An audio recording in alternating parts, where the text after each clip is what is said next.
Grand Rising, wonderful souls. Welcome to my channel. I'm going to pull you in a little bit closer. Come closer to me. I hope you guys are doing well. My name is Bronwen. This is Bronwen's Cove Tarot 111. If you're new to this channel, welcome, and it's really good to have you here. If you are a returning subscriber, soul family, it's always good to have you back. Thank you for sharing, liking, supporting this channel. I really, really appreciate you. I didn't get any messages per se when I was in meditation. Sorry, that was a confirmation burp there. I wanted to tap straight in and just see what wanted to come through. I'm going to ring a bell. This is just to cleanse the space around us for myself and for you. If you have any type of sound sensitivity, please turn down your listening device in 3, 2, 1.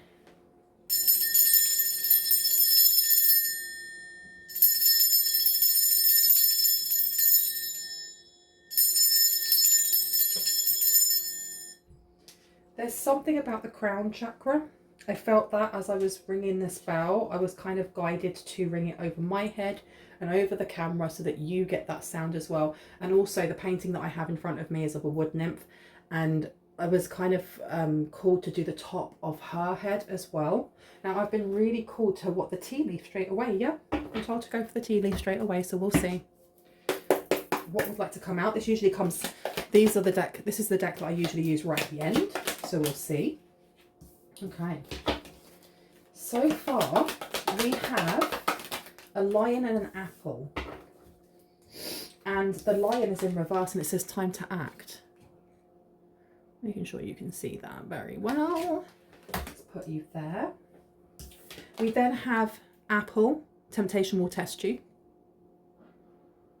I feel like there's something going on with not being tempted. There seems to be a running theme through some of my readings. Some sort of offer coming forward and not taking it. Now let's see what the other two are.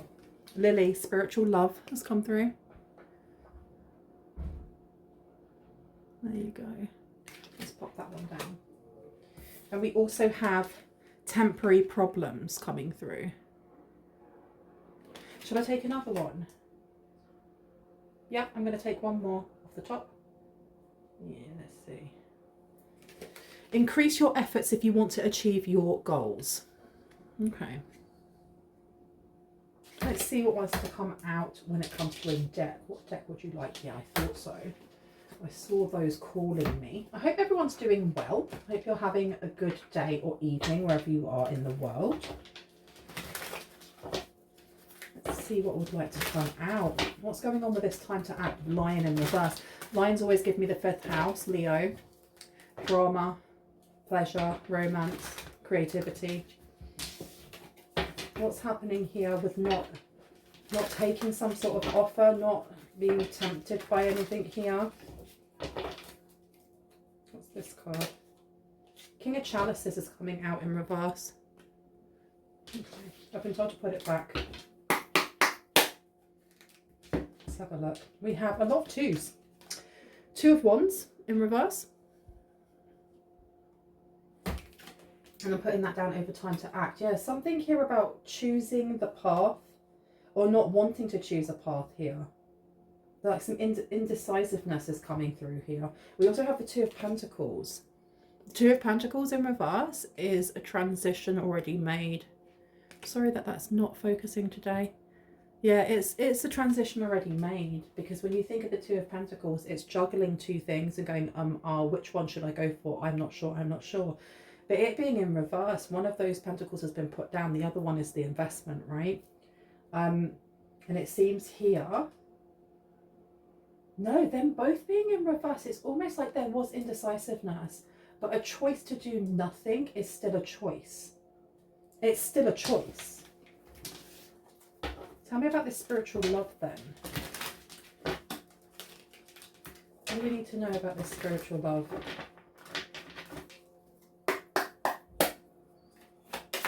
What do we need to know about the spiritual love, please and thank you? 10 of Wands has come out to the Fool. 10 of Wands being in reverse is not exactly the greatest thing we want when we're talking about spiritual love. It's not the worst, but you know, you look at this dude, you can just about see him through the wood in the trees. You can just, if my camera will actually focus, you can see his little noggin right there. and he's carrying all of this wood. It can be taken more than one way. This could be that because of indecisiveness, someone here is stuck in not really knowing whether or not they should stay, because I'm getting there is like indecisiveness about not just a physical, tangible person that you can love. It's a spiritual love. So this could be the connection to another person through ultimate dimensions. And what I mean by that, it could be that you walk the twin flame road, or you walk something very what's the word, very, very close to that kind of label. And you know, with the story of the, you know, our true loves, of our twin flames, sometimes you don't meet that person until later in life, but you're connected to them etherically. You already have that connection there. You may dream of them. They may meet you in your dreams or in the astral realm.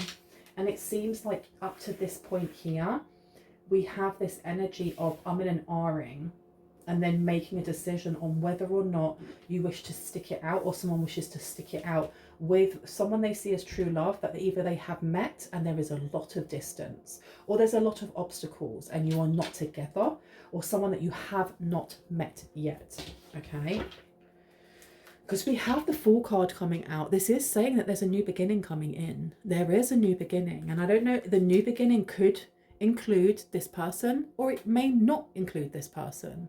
The choice is yours though, and I feel like a choice has already been made though. Because the other message for this Ten of Wands, it could also be that someone has gone, do you know what, it's enough. It's too much stress. It's too much stress. I don't want to take that. We do have the Ace of Chalices to the Queen of Pentacles coming out here. Okay, and I was looking at temporary problems over here. And it says, but that Ace of Chalices, you look at it, it's a fountain. The water is runneth over. And my cup runneth over. This is happiness. Why is someone happy with temporary problems? Interesting. I'm going to come back to that one. We do have the Queen of Pentacles as well. This is a nurturer. Someone sitting on a strawberry is quite cute, actually. And we're placing this one down here next to increase your efforts if you want to achieve your goals.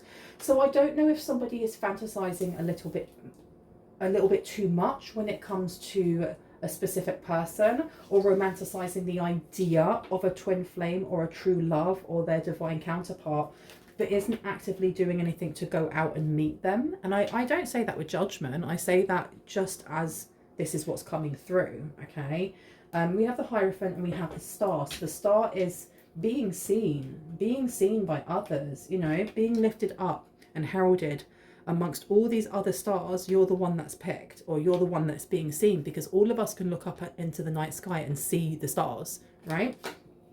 This being put down next to the Two of Wands. This is very strange energy, because it's giving this energy of my true love is going to find me and we're going to live happily ever after, but they're not doing anything to meet them. So like, it could be that you work from home and you want to date someone. You have this idea in your head of who that could be, but you're on no dating websites. You're not going out and doing any kind of like hobbies where you can meet other people in person, and just going, no, it's going to come in.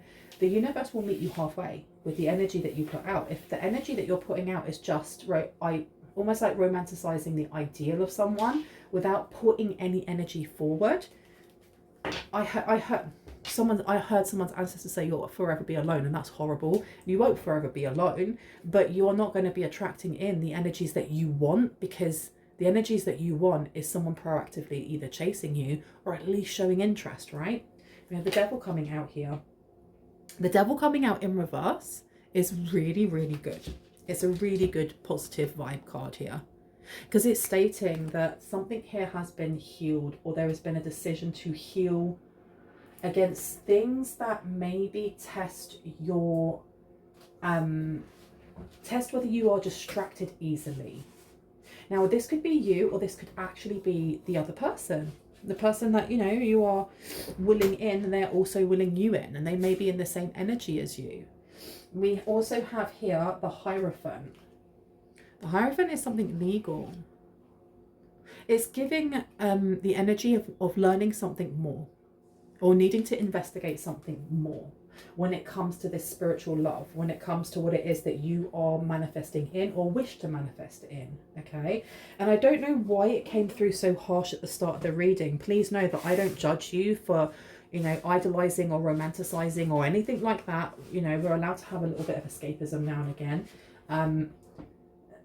I don't know if someone's ancestor or passed over loved one was very stern or very firm, or just didn't mix their words when they were here. Because you do have Temperance coming out here. You have the Knight of Swords underneath as well. This energy of, I feel like someone's ancestor or guide or passed over loved one is giving a specific message here. Because the Temperance is about moderation, it's about balance. But you also have the Knight of Swords, so that's a very direct message that your guides are trying to tell you, is that it's okay to dream as long as you aren't, it's almost like as long as you aren't completely detaching yourself from reality, and also that you're actively chasing after what it is that you dream of. Now I'm going to put down Temperance here, because yeah, Temperance here especially, and also Temperance is a really lovely energy to be getting from someone's guide here, or someone's passed over loved one, is that even they're firm but fair. The Knight of Swords I'm placing down over the Queen of Pentacles. So yeah, there is this direct message coming in also, that the more that you foster and nurture yourself and those around you, the quicker things will materialize for you. But if you, and I had this message come out before a couple of days ago, if you stay in your way, you'll stop this from manifesting in. You'll stop this from coming in. It doesn't mean that a blessing will not come in. It will take a lot longer than it necessarily needs to. Okay, where would you like me to go? Oh, True Love. I've been told to go for the True Love deck. Interesting. Let's see what wants to come through.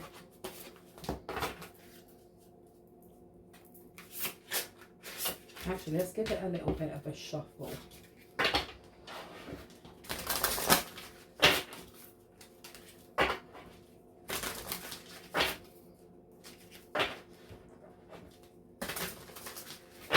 Let's do it the other way as well.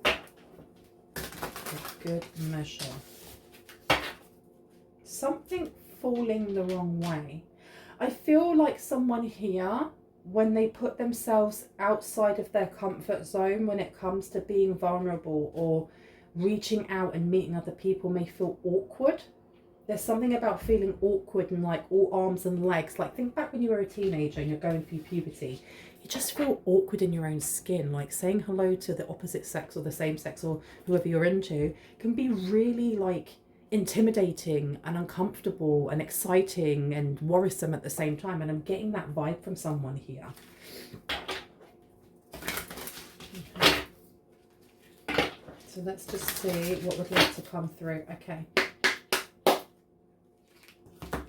Spiritual maturity and the distorted feminine. Would you like me to pick one of these or just shuffle? I've been told to take the distorted feminine. Interesting. The number 9, so this is looking at Sagittarius. The 9th house also looks at spirituality, our kind of philosophies, and how we view like religion or beliefs. It could be travel also. Let's have a look. Let's have a look at number 9. And if needed, and look at abundance is right underneath. Perfect. Come on, camera. There we go. Let's have a look at the distorted feminine and see what wants to come through, right? Number 9. Okay. Let's hope that this actually focuses. It says here, it is time to recognize the distorted feminine in your life. Release these negative patterns and live fully and happily in the present. The distorted feminine may not appear to run the world in the same way the distorted masculine does, but it is just as commonplace and equally destructive. The distorted feminine is characterized by negative emotions, depression, neediness, and a sense of going round in circles or a need of pointless drama, feeling unattractive or being trapped and powerless. In this mode, the feminine can even be dishonest by means of manipulation, not saying what she really means or being unclear about what she needs. This gives rise to unspoken or even unfair expectations. The distorted feminine may seek to catch out or trip up another in order to have something to be angry or upset about. This need for attention, whatever the cost, an expression of insecurity, can damage her health, her relationships, and even her career prospects. After centuries in the shadows, receiving little credit for her effort and shouldering guilt and blame at the hands of global institutions, the feminine is tired. Maybe she feels unloved and unsupported by the masculine in her world. Maybe life seems like a struggle. While some of these things may be true, remaining in the distorted feminine is not the way to resolve them. You have drawn this card today because the distorted feminine is lurking somewhere in your life and is asking you to be acknowledged and healed, being honest with yourself about what is really happening in the first huge step towards empowerment. Are you constantly becoming involved with the wrong kind of partner? Do you blame your mate for the things that aren't working in your life? Do you second guess yourself or imagine that other people think ill of you? Are you afraid to ask for what you really need or want? Or are you waiting until someone else figures it out and gives it to you? Are you dwelling on old feelings of hurt or disappointment? Your angels and spirit guides want you to know that now is the time to bring this energy to the surface. Bless it for what it has taught you, then let it go. It is time to live in and for the present. I think that's pretty apt for this reading, isn't it? Because this spiritual love here, again, there's some sort of distortion when it comes to either the expectations, standards, and there's nothing wrong with having high standards at all. But someone is, it's almost like you're protecting yourself, or someone is hermiting and hiding themselves behind these things. Do you want me to read this one? I've been told to read spiritual maturity as well. Let's have a look. Okay. That is the card, which is really pretty. And it says here, spiritual maturity, honouring your own spiritual growth and that of your beloved, is vital for a loving relationship. What is spiritual maturity and why is it important in a loving relationship?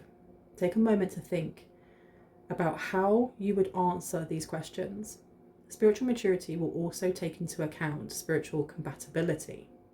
For example, if you believe in reincarnation, karma, and a higher power that lovingly guides you, then how compatible can you be with a person who believes in a judgmental God and only one opportunity to get it right before being sent to heaven or hell?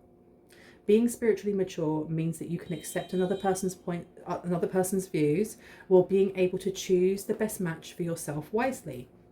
A spiritually mature person doesn't have all the answers to life, the universe, and everything, but at the very least, they will have given these topics some consideration. Spiritually mature people endeavour to think for themselves because the maturing process actually requires that we question our family and culture teaches us. To question our family and culture that teaches us until we come into our own centre of belief and spiritual truth. You have drawn this card today because it's important for you to prioritise spiritual maturity in yourself and your partner. It will aid you in connecting with a true soulmate or allow your existing relationship to grow. An understanding of each other's beliefs and feelings can be realised through respectful and mindful conversation. Ask your prospective or existing partner what their beliefs are. Never assume. Create a space in your relationship for a spiritual maturity to flourish. Have the courage to explore beyond the beliefs and ideals that were handed to you as a child and be willing to take whatever steps are necessary to mature yourself. When you do this, you will attract the best person for you. If you are in an existing relationship, you can open doors to many new and exciting possibilities for you and your partner to enjoy. Okay. It seems like there's a lot of food for thought in this reading. And I think I need to highlight also that even when more volatile things come up in readings or things that have more shadowy aspects, always know that they're read with love. I never judge anyone for any part or point in your healing journey, because we are all just spiritual beings having a human experience, walking each other home, right? So be very gentle with yourself with where you are right now. And if this is not for you, and this is actually for your prospective partner, for example, there's something here that this person is having to, why am I hearing reconcile with themselves? There's definitely this energy of taking off the rose tinted glasses and realizing, just like you see these two people walking up this mountain together, it's not easy. And I don't think life is supposed to be easy. I think it's supposed to have twists and turns. It's what enriches us. It's what creates character. It's what, you know, builds us up. And there seems to be a turning point for someone here where there's an encouragement to kind of look at things, not so much that you shouldn't romanticize to a certain degree, but also at the same time using spiritual maturity to help you when you're going down this path, when you're going through this. I'm going to leave it here. I know that was a quite short reading, but I think that's all it needs to come through. If you're new to this channel and this resonated for you and you'd like to see more, and when I post, I'd really like it if you were to hit on the like, the subscribe, and on the notification bell so you can see just that. If you are a returning subscriber, soul family, hearts, kisses, I love you guys. Stay safe. I will see you in the next reading. Bye bye. Boop.